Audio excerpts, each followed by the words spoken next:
Une nouvelle salle de spectacle de 300 places va voir le jour à Givry. C'est en tout cas le projet du collectif Tous en scène, installé à la Halle au Grain de Givry depuis 2018. Et pour en parler, on accueille notre invité Nicolas Dupont, le secrétaire du collectif. Bonsoir. Bonsoir Jérémy. Alors vous portez ce projet qui est un projet important, on l'a dit, une salle de 300 places, 560 mètres carrés à Givry. Alors expliquez-nous comment il est né ce projet. Le collectif a déjà 10 ans, donc c'est une SBL qui est déjà connue dans la région de Mons. On a notamment dans les Feux de la Saint-Jean et puis les marathons de claquettes. Et alors là, il y a 2 ans, on a acheté la Halle au Grain à Givry. Et le but, c'était vraiment de créer une salle de spectacle pour accueillir les artistes locaux et aussi professionnels, bien sûr. Et donc l'idée, c'était d'avoir une salle de à peu près 300 places. Et là...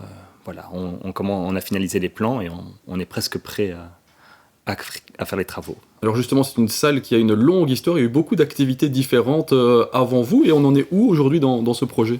Eh bien donc, avant nous, c'était une salle un hangar de stockage de grains, puis on a eu une salle de sport, une église, de nouveau une salle de sport, et puis en 2018, le collectif a racheté. Alors on a déjà fait pas mal d'activités, il y a déjà eu plus de 30 événements qui ont eu lieu sur 2 ans. Mais là, maintenant, c'est vraiment, on s'agrandit encore de plus en plus et on est prêt. Vous étiez à l'étroit dans ces locaux, ou alors c'est une occasion aussi pour vous de développer à l'avenir de nouveaux projets, d'accueillir d'autres événements ? On n'était pas on est à l'étroit, oui. Ce qu'il y a, c'est qu'on a pour le moment une salle de répétition, une scène provisoire, mais l'idée, c'est vraiment d'avoir cette salle de spectacle complète, chauffée, avec tous les avantages que ça peut avoir. Alors on sait que le secteur culturel souffre pas mal en ce moment, cette période de crise sanitaire, ça ne vous fait pas peur de vous lancer à ce moment précis ?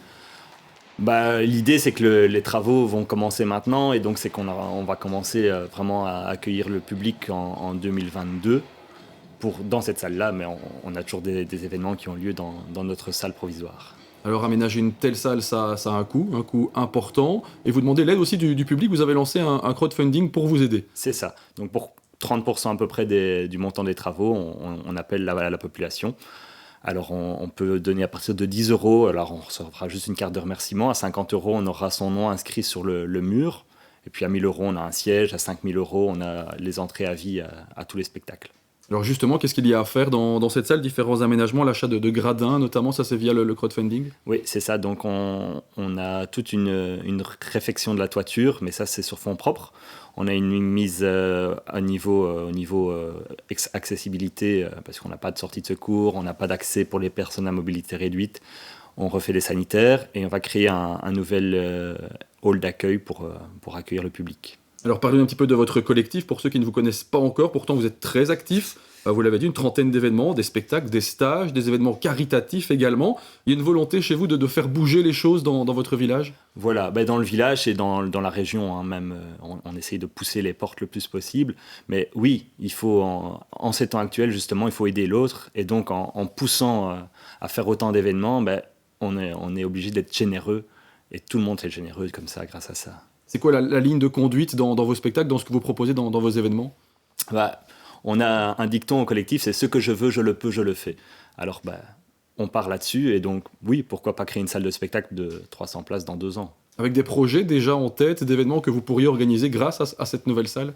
Oui, on compte aussi installer du coup des projections de cinéma qui auraient lieu 1 fois par semaine, pour avoir aussi un autre public, des expositions, puisque la salle sera modulable, et donc on pourra avoir un grand hall d'expo, on aura aussi des spectacles, des événements caritatifs, et puis on peut faire appel aussi aux associations locales, puisqu'on souhaite aussi aider tous les artistes et toutes les associations de la région, aussi avec d'autres aides qui pourraient les aider au niveau technique, au niveau graphique, au niveau administratif. C'est que c'est parfois difficile pour les organisateurs d'événements, ça manque ce genre d'infrastructure dans notre région.